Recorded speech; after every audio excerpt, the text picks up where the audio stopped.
normal thing with this virus because it can be deadly, and I'm just grateful that my symptoms are mild. Tonight, mild symptoms or not, the Omicron variant is surging into Indigenous communities at an unprecedented rate. The fact that taxis are a place where violence is occurring is troubling, to say the least. In Whitehorse, a new study finds Indigenous women are more likely to report violence from cab drivers. Well, so far I've observed 42 different species of bird, so it's pretty cool to think that you have that much just in your own backyard. And here's a story you can peck away at. Residents of the Kahnawake Mohawk territory have been helping monitor local bird populations for more than 80 years.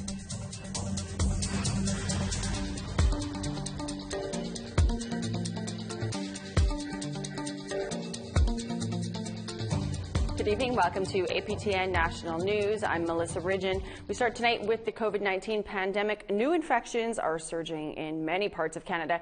This was expected and predicted, but the question is, when will the wave peak and then start to drop? But the number of new infections threaten to overwhelm hospitals in many parts of the country.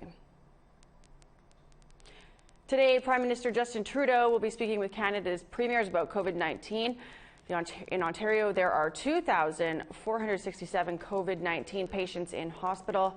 In Quebec, 2,554 people are hospitalized with the virus. The call with premiers comes after Canada's Health Minister Jean-Yves Duclos said last week it might be time for provinces to consider making vaccines mandatory. COVID-19 hospitalizations are hitting First Nations people hard. Indigenous Services Canada reports there were 2,480 First Nations people in hospital with COVID-19 as of last Friday. Alberta leads the country in COVID cases at nearly 15,000 cases. Northern Ontario cases continue to surge. Bearskin Lake First Nation declared a state of emergency. In Manitoba, nearly 40% of ICU admissions are First Nations people.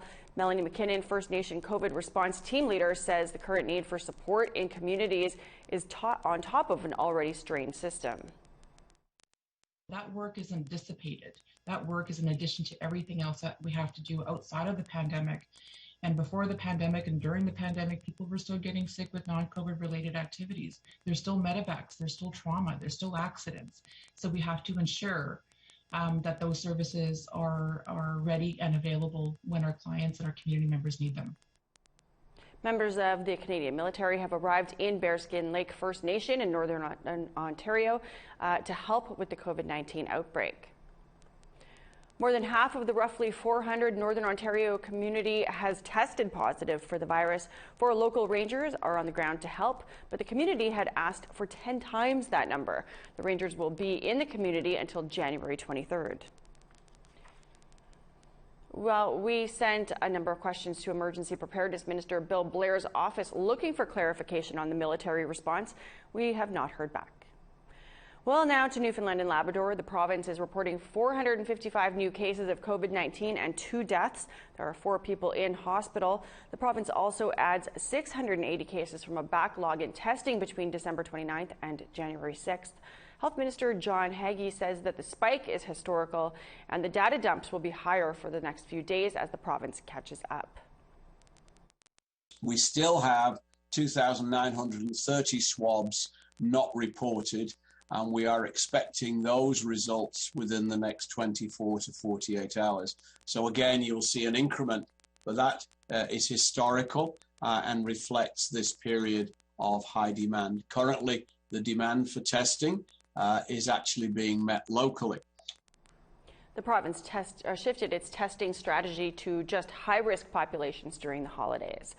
Well, Indigenous communities in Labrador have been free of COVID-19 until now. With case numbers in double digits as of last week, everyone is now being encouraged to stay home. Here's Angel Moore. Erin Saunders is a Nook and lives in Goose Bay. She tested positive for COVID-19, but says her symptoms are mild and considers herself lucky. We're all in this together, and being afraid is a normal thing with this virus because it can be deadly, and I'm just grateful that my symptoms are mild. Natwashish Innu Nation is 300 kilometers north of Goose Bay. With over 900 people, the community is reporting 30 COVID cases. Sheshatshe Innu First Nation, 30 kilometers from Goose Bay, with over 1,000 people, is reporting 14 active cases. The case numbers may be higher in Natwashish as more test results come in. But more cases means more isolation, and that's an issue for the flying community lacking housing. Chief John Newey says that's his worry. I hope the numbers stay the same where they are, but if we run into problems of get more numbers, and we need to isolate more people, we just don't have those resources, right? How, we have to find a way to get more isolate those people. Newey says he has been assured the province will provide additional resources. And I have spoken with the Premier already, if there's anything that you guys want us to do to help out more, please, to call him. So I'm gonna call him if I need to. In Sheshatshe, about 400 people got their second and third shots at the community centre this week, and only community members are allowed inside the centre.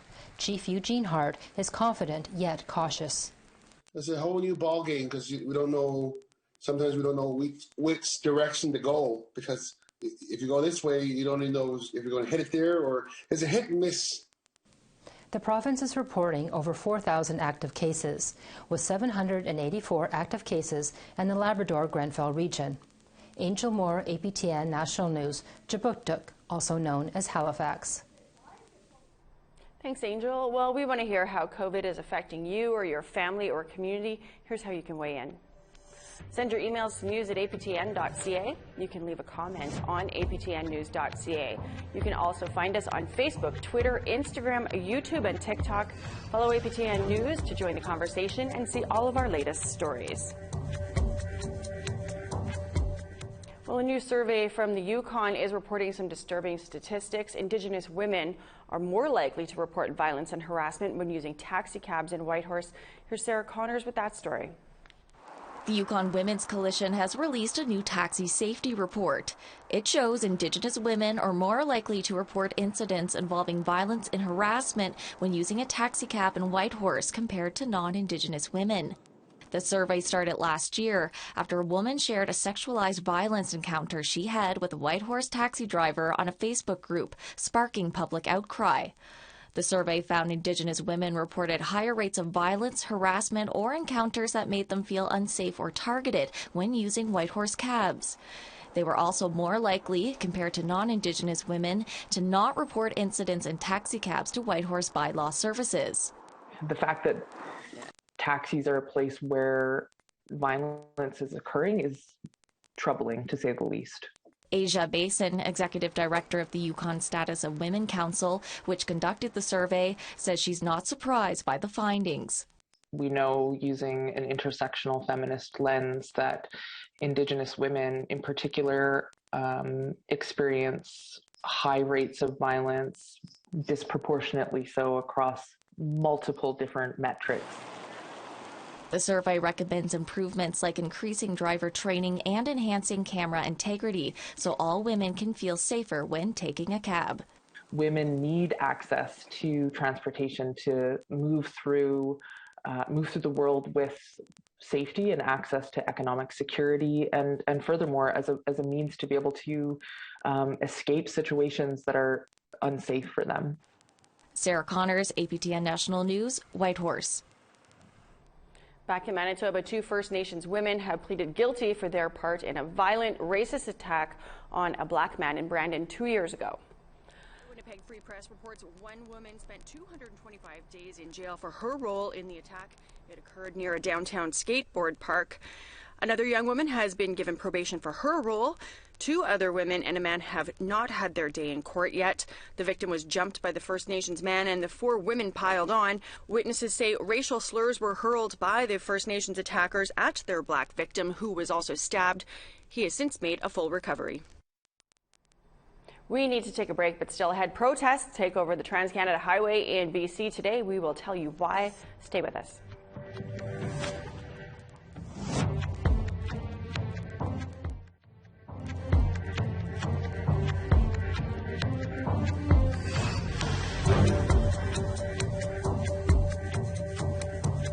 Welcome back.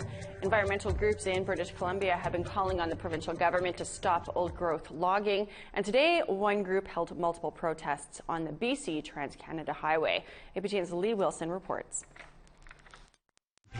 Took to the highway in Nanaimo, Victoria, Vancouver, in the interior BC. Environmental group Extinction Rebellion is disrupting traffic in one direction on the Trans-Canada Highway in those places to pressure the BC government to put a stop to old-growth logging. Vic Bryce, an organizer and spokesperson in Nanaimo, says old-growth forests are a vital part of regulating the environment. There's been a lot of good words, but it's all been talk and log, and frankly, we're running out of time. So the time for talking is over. The time is now for action. Lee Wilson, APTN National News, Kitimat. The federal government says they've reached the largest settlement in Canada's history, $40 billion for victims of the child welfare system. But the policy leading to the agreement in principle is only connected to the First Nations Child and Family Services program administered on reserves and in the Yukon. Our reporter Charlotte Mort-Jacobs looks into what this means for the Northwest Territories, who have land claims and self-government, but have also suffered from the system's shortcomings. The draft settlements have been agreed to in principle with a deadline of March 31st to be ratified. It would act as a final settlement from multiple lawsuits brought forth by First Nations groups against the Canadian government. Of the $40 billion, half is intended to go towards compensation for 3 decades of children being unnecessarily taken from families and caregivers from 1991. The other half is intended to go towards reforming the child welfare system for First Nations over a period of 5 years.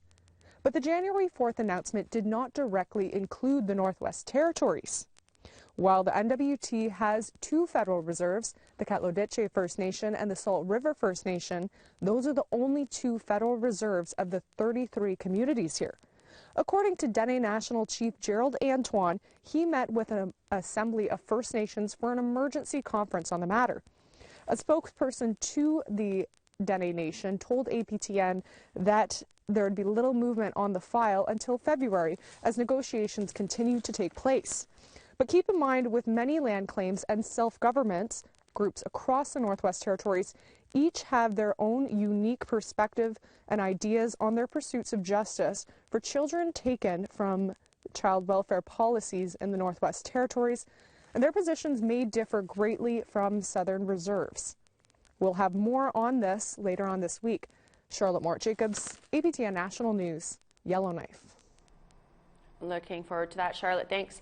The 60 Scoop Healing Foundation announced in December that some organizations across the country will receive funding as part of their pilot grant program, but one Alberta group questions why they weren't included. Tamara Pimentel has that story. 8 organizations across the country are getting over $1 million in funding from the new 60 Scoop Healing Foundation. It's the first round of grants meant to restore the health, healing, and wellness of survivors.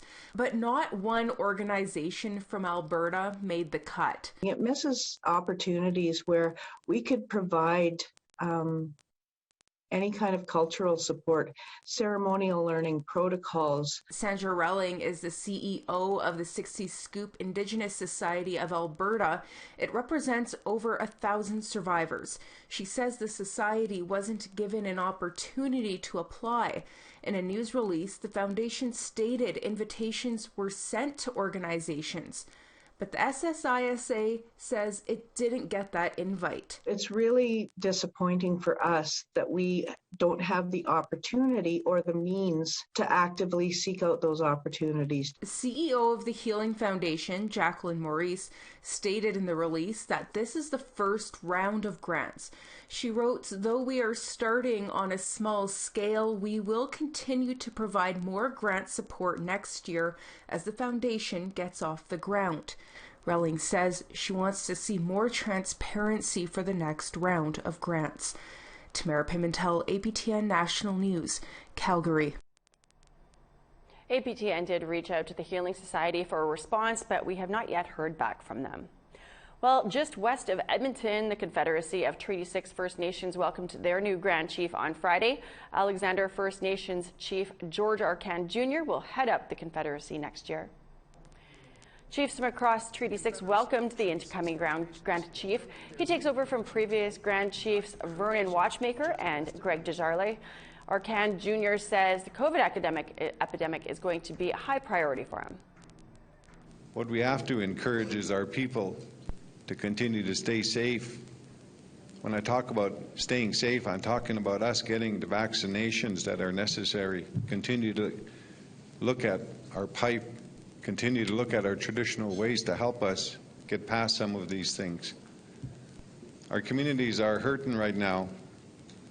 As you listen to the news all across Canada, the First Nation communities are being challenged as we speak with COVID. And it's because our people are not getting vaccinated. And we have to change that. It's time for another break, but when we come back, counting birds in Mohawk territory, an 80-year tradition. Stay with us.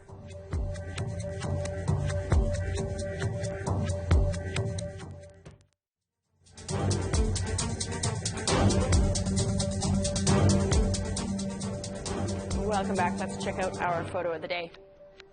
This was sent to us by Sandra Seidel. This was the sunrise over the frozen waters of West Hawk Lake, located in southeastern Manitoba. Looks like a great place for a hot tub, hey? Well, we want to share your photos with the rest of Canada. You can send in your pictures to share at aptn.ca for the chance to be featured as our next photo of the day. Let's take a look now at tomorrow's weather forecast. To the east coast, we've got sunshine at -8 for St. John, sunny too in Halifax, -7. Kuujjuaq, you got sunshine but -24. Chilly there. Happy Valley, Goose Bay, snow -19. Lots of snow in southern Quebec. Saint-Jovite, -20. Montreal, -19. North Bay, some snow and -14. Looks like you're getting snow too. Sault Ste. Marie, -6 there. Kapuskasing, snow -10. Big Trout Lake, snow -16. Snow continues in northern Manitoba, -30 for Churchill. God's Lake, -16. Mix of sun and cloud, and -2 for Winnipeg. Dauphin, -1 with a mix of sun and cloud. Lots of sunshine for southern Saskatchewan. 0 for Saskatoon and North Battleford. Snow for Buffalo Narrows, -12. Sunshine, but -25 for Stony Rapids and Uranium City. Snow and -21 for Fort Chip. 3 and sunshine for Grande Prairie. 5 and sunny for Edmonton. 9 and sunshine for Lethbridge. 3 and cloudy for Quesnel. Campbell River, you're looking at 6 with some showers. Dease Lake, mix of sun and cloud and 13 degrees. Prince George, sunny and a 4. Rock River, -18 and snow. Old Crow, -31. You're getting snow too. Guati, sunshine and -29. Fort Liard and Trout Lake, both -20 and snow. Polytech, -28 and sunny. Pawtucket, snow, -29. Whale Cove, -33 and snow. Same with you, Chesterfield. Igloolik, sunshine, -36. Joe Haven, -28 and sunny.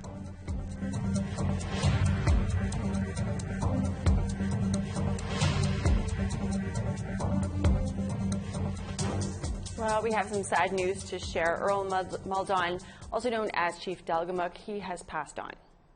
A longtime Gitxsan hereditary chief, he was named plaintiff in a groundbreaking 1997 Supreme Court case. Delgamuukw versus British Columbia described Aboriginal rights and title for the first time. Maldon was a renowned carver and artist who sought to preserve Northwest Coast design and Gitxsan culture. He won the BC Lifetime Achievement Award for Aboriginal Art in 2009 and was appointed to the Order of Canada the following year. Stuck between the city of Montreal and its South Shore suburbs, the Mohawk territory of Kahnawake serves as a welcome oasis for many things, including several species of migratory birds. So it's no surprise that Lindsay Richardson brings us a story that is not just for the birds. For more than 80 years now, come Christmas time, birders across the country turn all eyes to the sky. The annual Christmas bird count is a long-standing tradition, one only recently practiced here on Kahnawake Mohawk territory. But locals can attest there's a lot to see. Well, so far I've observed 42 different species of bird. So it's pretty cool to think that you have that much just in your own backyard. Anawa Jacobs works with the Kahnawake Environmental Protection Office and is the brains behind Birding on the Res, an immersive live stream experience providing a glimpse of biodiversity in her own backyard. We're one of the greenest areas in the Greater Montreal area, right? We have beautiful forests and wetlands. I've been feeding the birds in my backyard for about 10 years, and one day I started using a GoPro and started live streaming. It was during the pandemic. We were isolated and nobody was really able to do anything. It was a way to connect people back to nature and to connect them to each other as well. The count is open to anyone. Some keep coming back, like David Smith. It's a wonderful community. When you're out here not seeing a whole lot of birds and cold, you have something in common, right? You all suffer together. The goal is pretty obvious. Get out in the field and count the birds. Tech. Oh. Can we get a picture of him? And technique. Look for the face pattern if possible. They have a spotted butt, which is really funny because they have the white underbelly. Both key to a proper ID. Oh, brown creeper. Brown creeper. The information, once collected and cataloged, is submitted to national organizations, revealing multitudes about climate change and species evolution. When I first came here, cardinals were pretty rare. They weren't really a very common bird in this part of the world. Whereas now we're going to walk up here today and we'll probably see 30, 40 cardinals. And so, there's an indication that cardinals they're moving north essentially.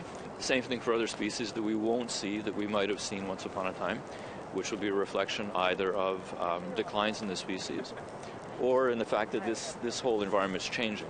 The inland and seaway teams spotted some usual suspects, like a brace of mallards and some hooded mergansers, and some unusual, like a pair of bald eagles. But sometimes it only takes a single winged thing to set off excitement. You see it raising lower the tail? That's a hermit thrush, guaranteed. That's fabulous. That's a fantastic bird. I've never seen one here in 30 years of birding. Never seen one here at this time of year. That's in springtime. That's one of the first thrushes that comes back. And it's a lovely bird. It has a fabulous song. The overall tally in 2021 didn't break Kahnawagé's all-time record of 76 species counted, but it's a big picture project, building on the smallest of thrills. Well, just the beauty and simplicity of nature, taking appreciation for something so small can really bring us a lot of joy. Lindsay Richardson, APTN National News, Kahnawake, Mohawk Territory. Absolutely, can bring you a lot of joy. If you're not following Birding on the Res on Facebook, you should be. Have it on in the background while you work at home if you're on lockdown right now. Also, if you've got cool birds in your yard, take a camera along your travels and send us photos to share at aptn.ca. You could be our next photo of the day with your bird pictures. That is all for your national news to kick off a brand new week. I'm Melissa Ridgen. Thanks, of course, for joining us. If you've missed anything lately, you can go catch up on aptnnews.ca. Have a great night.